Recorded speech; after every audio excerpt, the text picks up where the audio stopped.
première table ronde, quelle place dans les politiques publiques du Grand Paris? Alors, c'est une question qui pose évidemment la question du soutien politique, du portage éventuel, des outils et du droit de l'urbanisme. Jusqu'à présent, le modèle des aménageurs comme celui des promoteurs avait fonctionné grâce à de la croissance. Donc, on construisait surtout des logements ou autres fonctions urbaines sur des terrains sur lesquels il n'y avait rien. Donc, aujourd'hui, c'est une toute autre approche. Et la question se pose aussi de savoir comment la puissance publique, les pouvoirs locaux ou nationaux peuvent intervenir dans ce cadre qui, je le rappelle, est quand même un ensemble de propriétés privées dont la transformation et l'évolution dépend du bon vouloir ou de la bonne volonté, comme on veut, des propriétaires ou à leur départ, suite par exemple à une expropriation. Donc, est-ce qu'on peut imaginer des périmètres d'aménagement, des secteurs d'intensification et comment? Voilà. Donc, pour en parler, Hervé Schmitt, de la direction régionale et interdépartementale de l'environnement, de l'aménagement et des transports, la DRIEAT.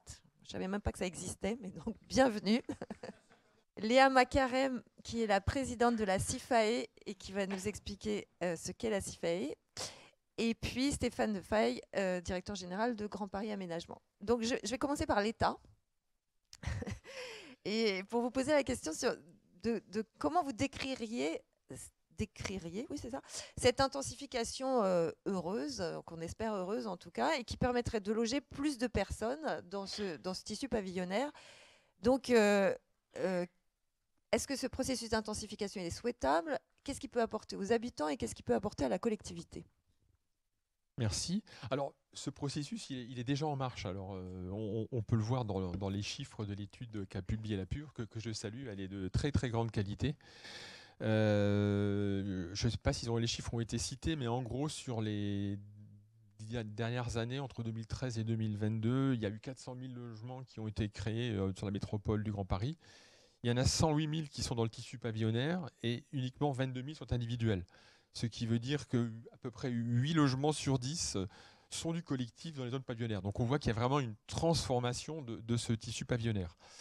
Alors cette transformation, plusieurs intervenants l'ont dit au début de la séance, elle est nécessaire pour plusieurs raisons, mais elle ne doit pas être uniforme, elle doit être équilibrée, elle doit être faite au cas par cas.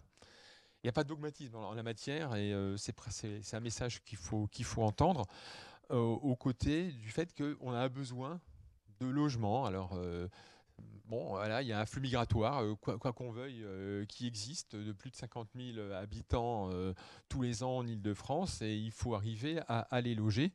Et on a 750 000 demandes de logement social en instance, qui n'ont pas trouvé, des personnes qui n'ont pas trouvé de logement social. Donc c'est quand même colossal pour une métropole, et c'est au niveau de l'Île-de-France. Hein. C'est pas, les chiffres ne sont pas liés à la métropole, ce sont les chiffres globaux sur l'Île-de-France. Mais quand même, on voit quelle est la situation. Donc ce besoin de logement, il est criant, à tel point que le législateur a prévu en 2010 une loi, la loi du Grand Paris, qui a dit, voilà, il faut construire 70 000 logements par an, tous les ans en Île-de-France. Donc inscrit dans la loi, décliné dans le schéma directeur d'Île-de-France en vigueur, mais également repris, j'en dirai 2 mois après, dans le schéma directeur, l'avant-projet que la région construit pour l'avenir. Donc ce chiffre est repris et doit être territorialisé. Ça, c'est un des grands enjeux, parce qu'il faut répartir cet effort sur l'ensemble de la région Île-de-France.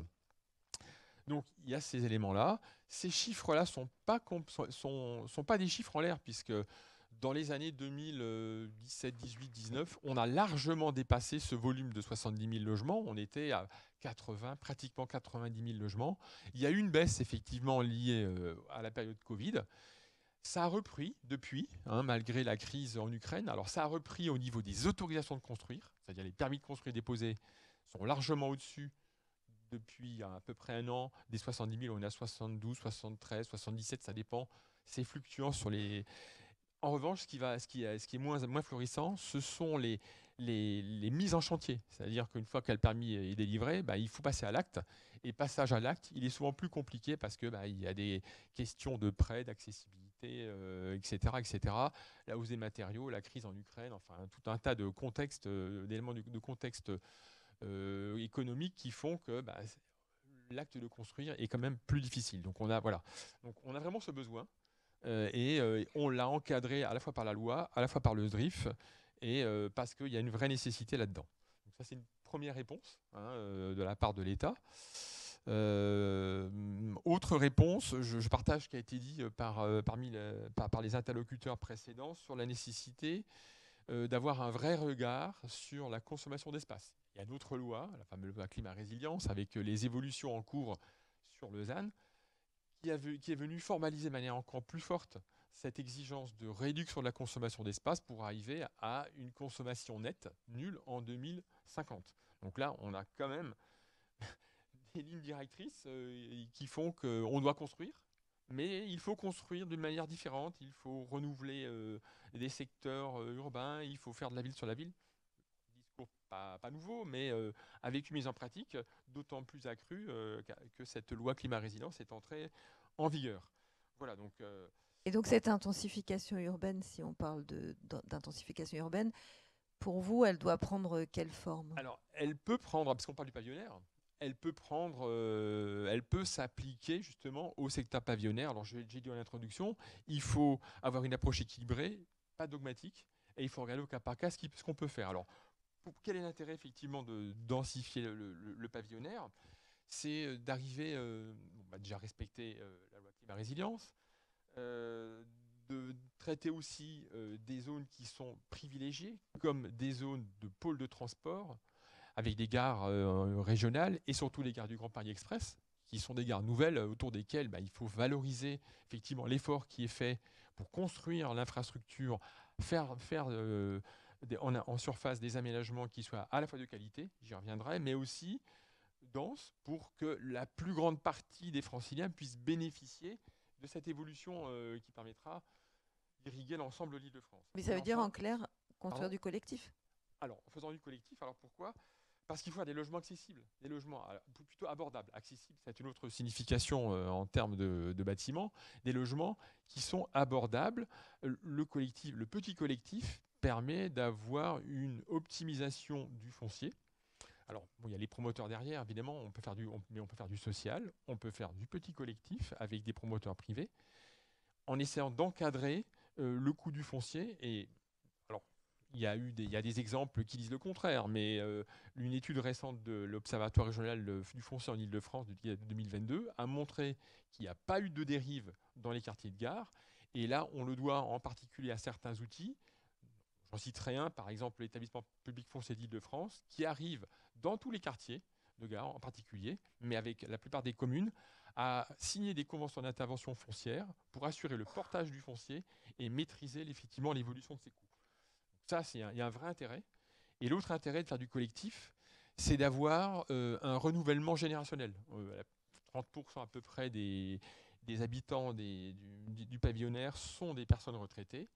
Faire du collectif avec du logement abordable permettra d'avoir des ménages primo-accédants beaucoup plus jeunes. Donc il y a du renouvellement générationnel. Il y a du renouvellement social qui est absolument indispensable dans les différents quartiers pour éviter des zones stigmatisées. Et puis, il y a un autre intérêt aussi, c'est quand on fait du petit collectif, on peut arriver à faire des quartiers mixtes beaucoup plus facilement. On peut y mettre des commerces de proximité dans les rez-de-chaussée. C'est quand même plus sympa de pouvoir aller acheter son pain le matin en faisant quelques mètres plutôt que de prendre un transport collectif, son vélo ou la voiture pour aller trouver des aménités de ce type un peu plus loin. Donc il y a un vrai intérêt à transformer ce pavillonnaire. Je ne dis pas qu'il faut l'abolir, c'est pas du tout ça. Il faut être raisonnable, mais il ne faut pas oublier tous ces enjeux qui sont derrière nous en termes de construction et de satisfaction des besoins de nos habitants. Voilà. Merci. Alors, Léa Macarem, vous avez une échelle d'intervention tout autre. Donc, la CIFAE, c'est une structure commune à Action Logement Immobilier et à l'EPFIF. Et donc, dans ce joint venture, chacun déploie son talent. Portage du côté de l'EPFIF et production de logements abordables du côté d'Action Logement, mais appliqué à de l'individuel existant, si j'ai bien compris. Donc, est-ce que vous pouvez nous expliquer le modèle économique et puis sur quel territoire vous travaillez aujourd'hui, parce que ça fait pas très longtemps qu'elle existe, cette structure. Merci pour tous ces échanges et cette matinée qui est très intéressante. Il y a quelques années, effectivement, il y avait eu un appel de la région, notamment du préfet Carinco, Monsieur Lemoine en a parlé, pour faire appel un peu aux opérateurs et créer un outil qui vienne aux côtés des collectivités travailler sur le sujet du pavillonnaire. Il me semble que dans ces années-là, vers 2017-2018, il n'y a pas eu beaucoup, ça ne s'est pas bousculé au portillon pour répondre à cet appel, mais néanmoins, le PF Île-de-France et Action Logement l'ont fait et ont initié la création de cette société, donc la CIFAE. Et notre rôle, donc, on intervient dans une démarche de lutte contre l'habitat indigne, dans le cadre de démarches, dans le cadre de cadre partenarial avec des collectivités, sur le sujet de la lutte contre la déqualification de tissus pavillonnaires. Donc côté collectivité, côté ville, il s'agit de déployer les outils à leur disposition, permis de louer, permis de diviser, les interventions des SCHS et de la lutte contre les infractions. Et côté CIFAE, on va racheter des pavillons très dégradés ou divisés à des particuliers ou à des SCI, pour éviter le rachat notamment par des marchands de sommeil de ces pavillons. Et vous rachetez à l'amiable ou et on rachète à l'amiable, mais certaines communes commencent à préempter effectivement pour ces motifs-là de lutte contre l'habitat indigne, ce qui est finalement peut-être peu connu et peu pratiqué.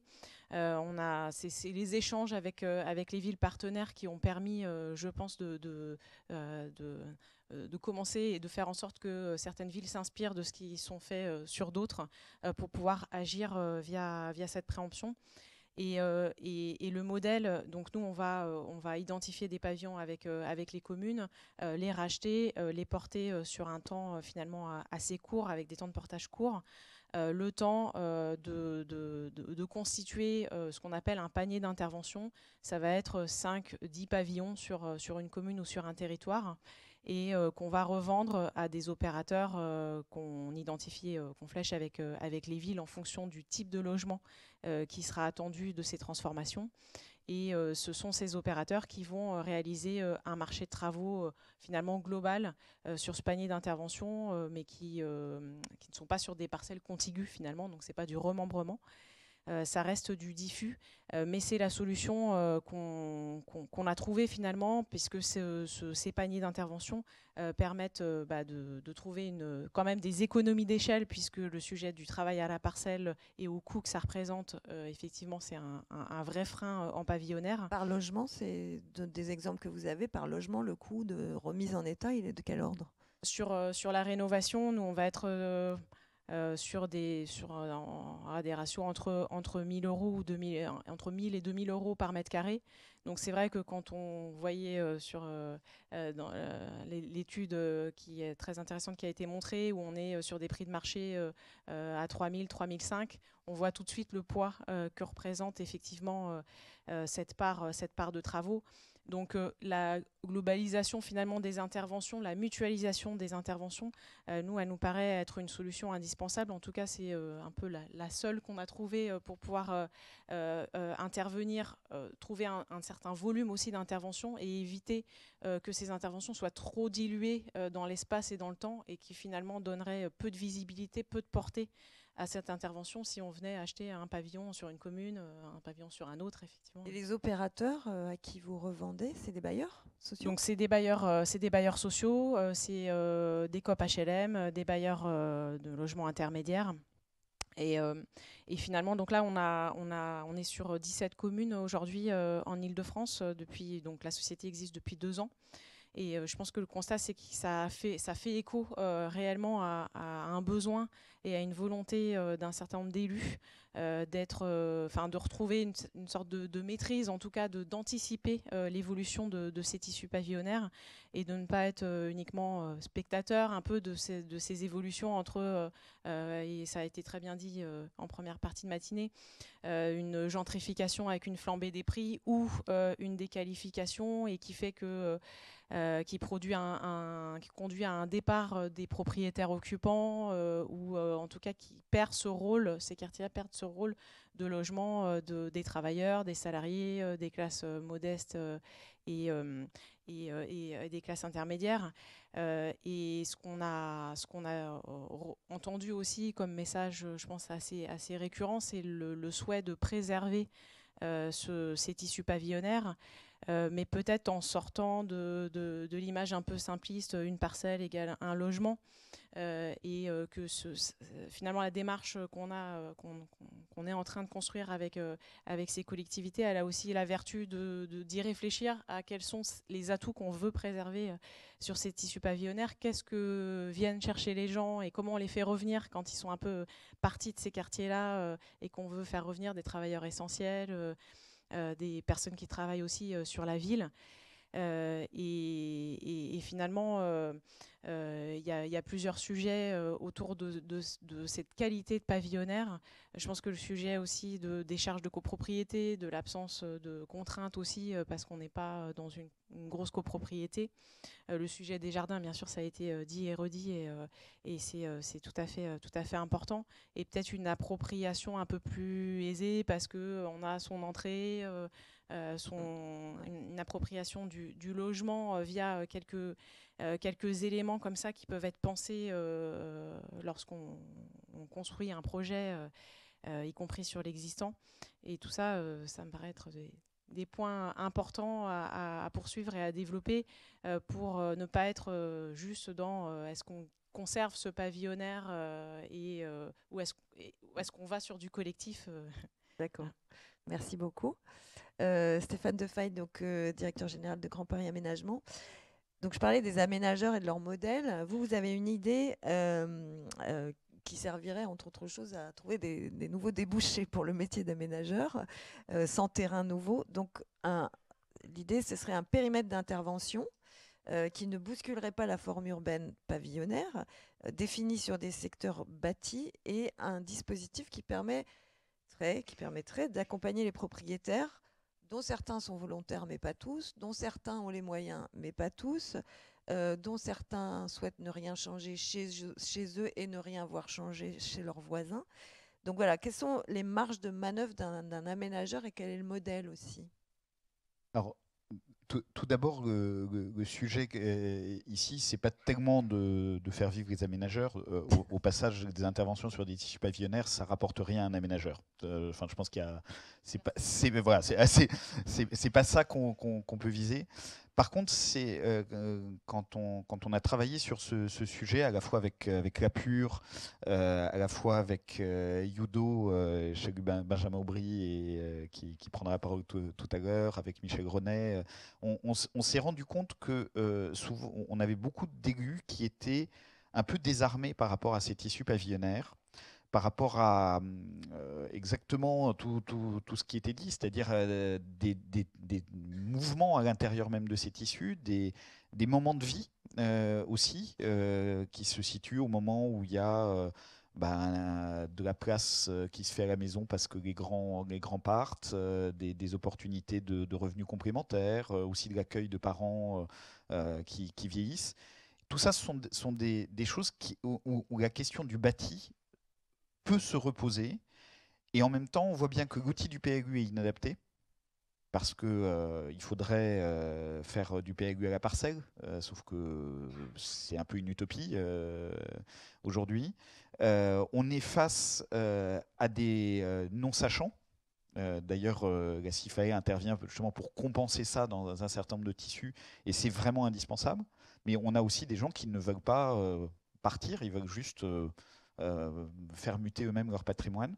Et donc toute la question, c'est de se dire comment est-ce qu'on concilie toutes ces injonctions contradictoires et on rend opérationnalisable une vision politique, et une vision politique où on a pris un parti pris initial, qui n'est pas inamovible, mais qui est de dire comment est-ce qu'on garde l'identité pavillonnaire. Parce que on a besoin bien sûr de construire, d'accueillir du logement, mais on se rend compte, et les études qui ont été faites avec Yudo sur plusieurs communes, alors à la fois du Grand Paris et de la Grande Couronne également, montrent en fait qu'il y a des gisements qui sont absolument gigantesques dès lors qu'on commence à intervenir en surélévation, en comblement dans Creuse, et effectivement en essayant le moins possible de toucher cette richesse de tissus pavillonnaires que sont les espaces de pleine terre et les espaces végétalisés. Ces gisements, alors ils n'existent pas partout de la même manière. C'est-à-dire que quand on regarde des lotissements très très structurés, c'était très visible dans l'étude de la Pure qui nous a été montrée tout à l'heure, à la fois dans ce qui nous a été montré, mais dans tout ce qu'il y a dans, dans la masse de documents. Quand on est sur des lotissements qui ont été très très structurés, très travaillés, souvent par des lotisseurs uniques, en réalité, il n'y a quasiment pas de marge de manœuvre pour intervenir sur ces tissus-là.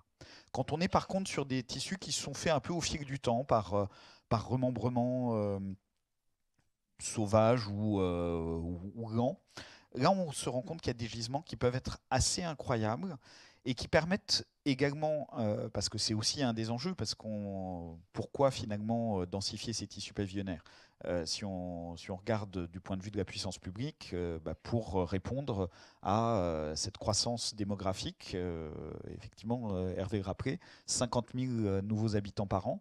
D'ailleurs, pas flux migratoire, puisque le flux migratoire est négatif. C'est d'abord des naissances. On a cette chance. On est une des régions métropolitaines les plus dynamiques en termes de démographie en Europe, mais c'est aussi quelques contraintes. Donc c'est ça, mais vu des gens qui habitent ces tissus-là, ça c'est des arguments qui portent relativement peu, en fait. Or, si on arrive à mettre plus d'habitants sur ces quartiers, c'est quoi? Un boulanger, c'est 800 habitants. Or, avoir un boulanger dans un tissu pavillonnaire ou ne pas en avoir, c'est déjà contribuer à changer son rapport à la voiture. Je parle du boulanger parce qu'on est dans ces services qui ne sont pas publics au sens payés par la puissance publique, mais qui ont un rôle sur le vivre ensemble qui est essentiel. Et c'est ça qu'il faut qu'on arrive à faire. Or ça, aujourd'hui, les outils qu'on voit ne permettent pas réellement de le faire. Donc, ce qu'on fait, dans un premier temps, dans l'idéal, il y aurait besoin d'intervenir de façon législative pour modifier deux, trois dispositions. Mais en attendant, voyons déjà comment on s'y prend aujourd'hui. Aujourd'hui, on s'y prend en détournant en fait de son objet la ZAC. La ZAC, quand on va sans maîtrise foncière, elle a deux vertus très puissantes. D'abord, elle permet de faire de la division foncière sans tomber dans des lourdeurs procédurales très fortes. Mais surtout, elle permet d'encadrer au projet ce qui est possible et ce qui n'est pas possible. Et donc de pouvoir se permettre éventuellement des PLU qui définissent quand même des règles de base, mais sans entrer dans le dessin à la parcelle qui est utopique, mais en même temps de ne pas laisser faire n'importe quoi, parce que c'est pas ça. Et le complément de ça, c'est un accompagnement individualisé des personnes. Donc là, on vise plutôt celles et ceux qui, et c'est très complémentaire avec l'action de la CIFE, celles et ceux qui veulent continuer à vivre dans ce tissu et veulent le faire muter eux-mêmes. Un accompagnement individualisé et gratuit, parce que sinon, ça, c'est un frein décisif au passage à l'acte, pour qualifier la faisabilité, à la fois réglementaire, en termes de projet, et financière, parce que sinon, on n'y arrive pas. Alors moi, j'ai une question qui concerne quand même le rôle de l'aménageur. C'est-à-dire l'aménageur, normalement, dans sa programmation, il imagine ce qui va se faire, combien il va y avoir d'habitants, etc. Et donc, il calibre les réseaux en fonction de ça. Là, aujourd'hui, imaginons une densification, donc des habitants supplémentaires, dont on ne sait pas, en fait, combien ils vont être, puisque ça dépend quand même de la volonté des personnes qui sont là déjà. Comment est-ce que l'aménageur imagine les places de stationnement, les réseaux d'assainissement, l'eau, etc., qui sont peut-être surdimensionnés déjà dans certains endroits, mais qui peut-être pas partout. Alors, effectivement, le point qui est essentiel est le fait d'aborder le tissu pavillonnaire comme un ensemble cohérent, un quartier pavillonnaire, parce qu'en fait c'est vraiment un raisonnement à l'échelle du quartier, permet justement aussi de raisonner cette question-là, ce que ne permet pas du tout de faire l'évolution du diffus et du fil de haut. Ça permet d'abord de se dire qu'est-ce qui est souhaitable et pas souhaitable. Et ça, c'est profondément une vision politique. Xavier Lemoine le disait tout à l'heure, le maire est à la fois le premier tiers de confiance, mais c'est aussi le garant d'une cohérence d'ensemble de la vision sur un territoire. Et ça, c'est quelque chose qui est intrinsèque et essentiel. C'est un point d'appui sans lequel, en fait, on ne peut rien faire. Du coup, d'avoir une vision cohérente et de se dire ce qui est souhaitable, ce qui n'est pas souhaitable, de pouvoir intervenir aussi sur l'espace public. Et ensuite, en fait, quand même de faire du sur-mesure. Quand je dis du sur-mesure, je vais prendre un exemple, le réseau d'assainissement. Alors, s'il est surdimensionné, ça tombe bien, on ne va pas faire grand-chose. Bon, le problème, c'est bien sûr s'il n'est pas surdimensionné. Le fait d'avoir une opération d'ensemble va permettre de piloter et de se dire, bah voilà, là, on commence à avoir des mouvements sur une rue, sur telle ou telle branche du réseau. Bah, ça veut dire que là, il va falloir à un moment donné décider d'intervenir en anticipation des besoins. De la même manière, sur les équipements scolaires. Quand on prend des grands quartiers pavillonnaires, si on commence à avoir de la micro-densification, et de la micro-densification, ce n'est pas uniquement des mètres carrés supplémentaires, c'est aussi des logements supplémentaires par division, comme vous disiez à très juste titre, bah, à un moment donné, ça peut avoir aussi un impact là-dessus. Or, aujourd'hui, la transformation du pavillonnaire, elle est souvent subie. Elle est souvent subie parce que cette initiative privée, quand on n'est pas dans des dispositifs coercitifs, bah en fait, elle est accompagnée, bon gré mal gré, aussi en fonction des ressources des collectivités. Donc je rappelle quand même que, et c'est un constat douloureux, je trouve, on voit à quel point les collectivités ont du mal à recruter, ont du mal à avoir des collaborateurs, et tout ça, c'est du temps important. C'est aussi pour ça qu'il y a vraiment des questions de synergie dans les compétences mobilisées, parce que au détour de travail sur des secteurs de ce type-là, on peut aussi embarquer toutes les dimensions sur la rénovation énergétique de l'habitat et aller chercher les acteurs. Enfin, en fait, partir d'un double principe, c'est simplifier la vie des collectivités pour qu'elles puissent avoir une vision d'ensemble articulant capacité à faire et régulation, mais aussi simplifier la vie des habitants, sans qui, là aussi, il ne se passe rien dans ces tissus. On ne va pas intervenir en expropriation. Je pense que ça, c'est une vision d'un autre âge. Il peut y avoir ponctuellement sur des éléments d'intérêt général, ça peut être justifié bien sûr, mais ça doit devenir quelque chose de rare. Comment est-ce qu'on simplifie la vie pour que, en fait, susciter l'envie, susciter cette initiative privée qui peut être un gisement absolument colossal de production de logements en Ile-de-France et de production de logements dans une forme qui, je le rappelle quand même, étude de Kantar pour la Fabrique de la Cité de l'année dernière, 80% des Français plébiscitent l'habitat dans des formes individuelles qui ne sont pas que pavillonnaires. Voilà. Donc c'est important aussi de prendre appui sur ça, non pas comme une contrainte, mais plutôt comme une opportunité de répondre aux injonctions paradoxales qui sont les nôtres, environnementales, démographiques et sociales, avec quand même cette petite question mais qui a été évoquée, donc je ne vais pas rajouter, qui est comment on produit aussi du logement social dans ces tissus-là, parce que ça aussi c'est important. Donc là aussi, la CIFAE a commencé non seulement à formuler des solutions, mais à les mettre en œuvre. C'est encore plus intéressant. Et donc ça, c'est des choses qu'on va continuer à approfondir, bien évidemment.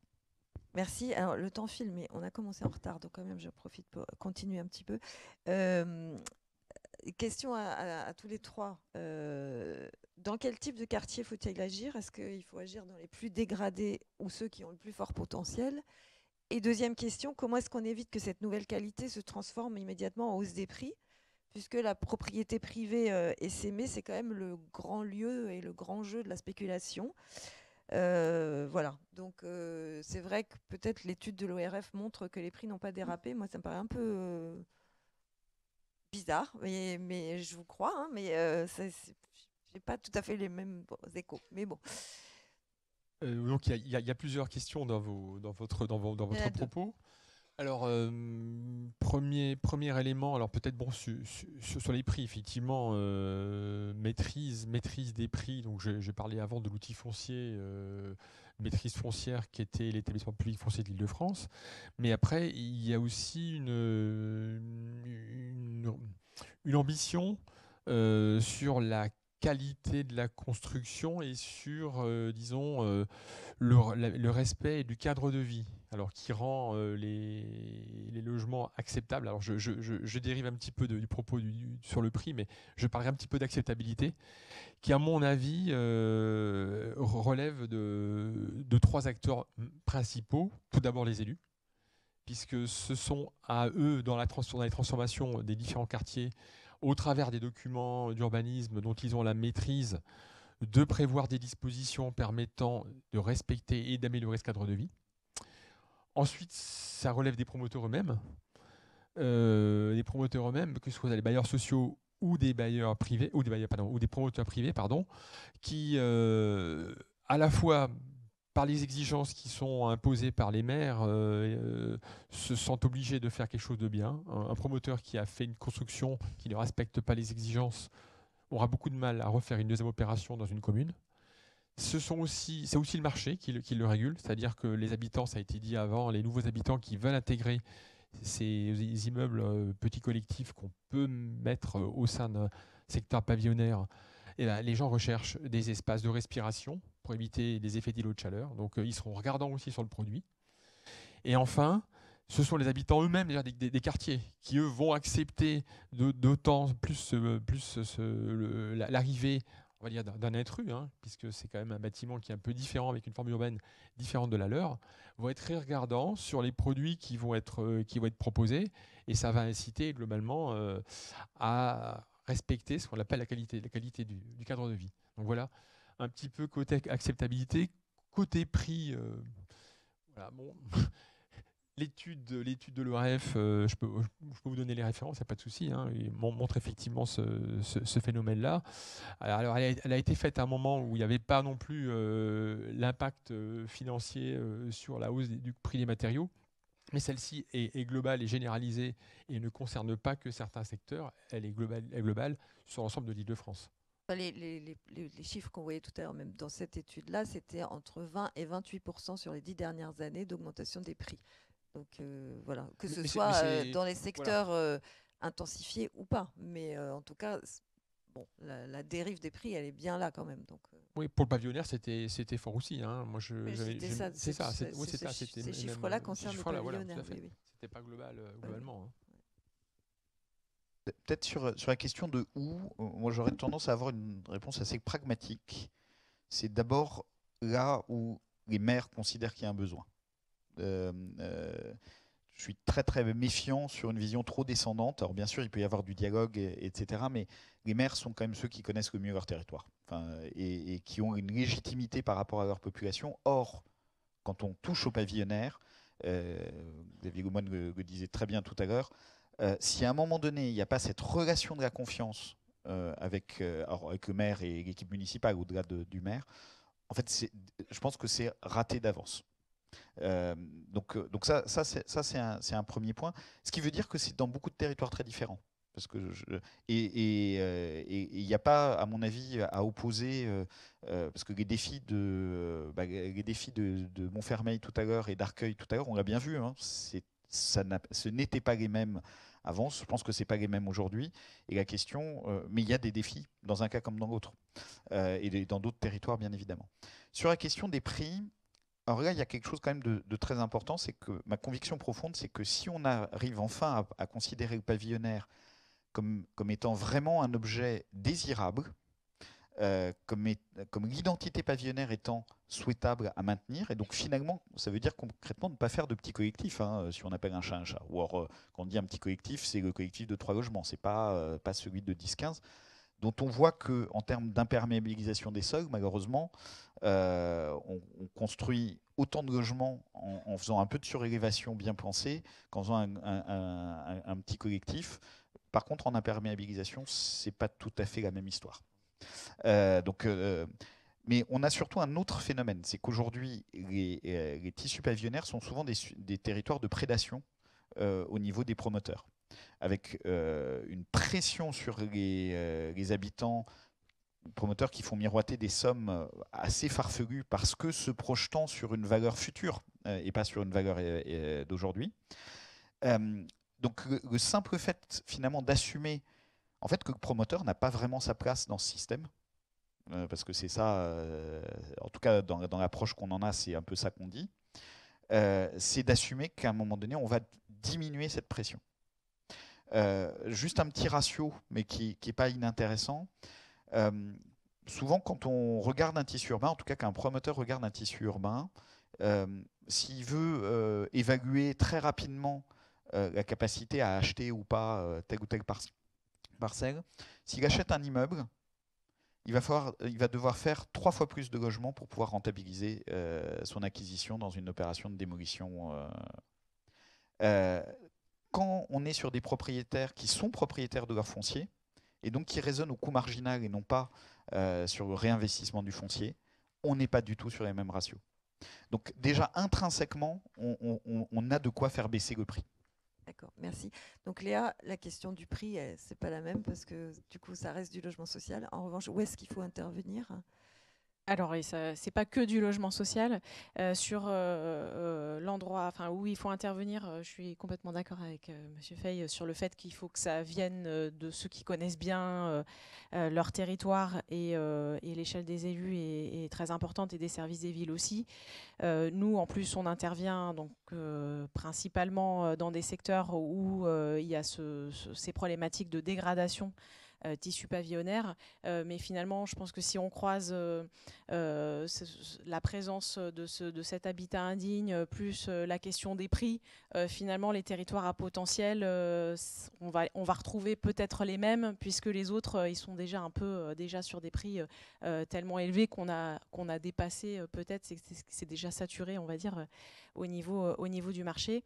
Et sur la question des prix, effectivement, nous, notre manière de concevoir les choses va être plutôt sur le prix de sortie, sur l'accessibilité de ces logements-là.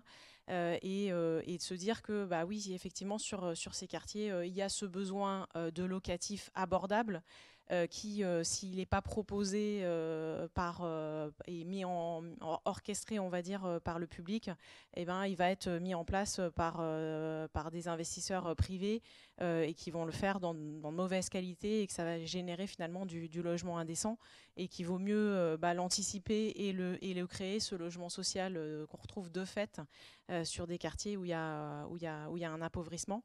Et puis peut-être quand même indiquer que sur la question du montage, donc nous, il y a cette solution un peu technique. Qu'est-ce qu'on va faire ? Est-ce qu'on va justement faire ces petites opérations donc les petites opérations, on entend entre 2 et 5 logements finalement qui pourraient trouver leur place en pavillonnaire. Et ensuite, il y a la question du montage un peu et du type de logement. Et en ce sens, et ça rejoint votre question sur... ça répond en partie, j'espère, à cette question de prix, en tout cas pour nous, ce qui nous concerne. C'est le sujet notamment de montage en bail réel et solidaire, qui nous semble être un montage très intéressant pour justement proposer des logements en dessous du marché en accession. Tout en permettant d'avoir cette garantie d'occupation en résidence principale, en occupation résidence principale. Et c'est vrai que sur ces quartiers qui ont vu partir un peu les propriétaires occupants, ce type de montage nous semble être une solution intéressante, en tout cas à étudier et à poursuivre. Merci beaucoup.